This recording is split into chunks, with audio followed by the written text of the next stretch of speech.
Ռոբերտ Քոչարյանի փաստաբաններից մեկը ըստ «Ժամանակ» թերթի գլխավոր խմբագրի Քավոր Սանիկային հարաբերությունների մեջ է Առաջին ատյանի այն դատավորի հետ, որը Քոչարյանների ընտանիքի օգտին վճիռ է կայացրել ընդդեմ թերթի։ Մենք հիմա հետամուտ ենք, որպեսզի նաև այդ փաստաթուղթը գտնենք մայրաթորից, որտեղ արձանագրվում է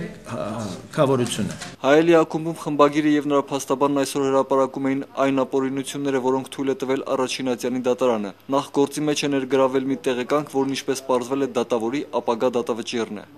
Այս փաստաթուղթը մենք ունենք դեռևս դատաքննությունը չսկսած։ Դատարանը հաշվի է առել իր բացթողումը, սակայն վճիռը կայացրել է ըստ այդ փաստաթղթի վերաքննիչում վճռի բողոքարկման ժամանակ փաստաթուղթն անհայտանում է, իսկ դատական ձայնագրությունից ջնջվում է փաստաթղթին վերաբերող մասը։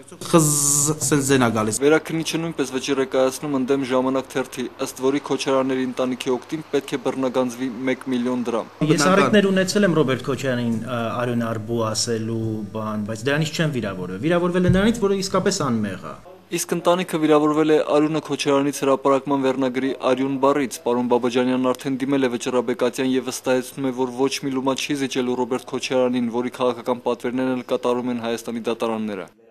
Մայր Արշակյան, Սարգիս Ամբարձումյան, ԷՓ։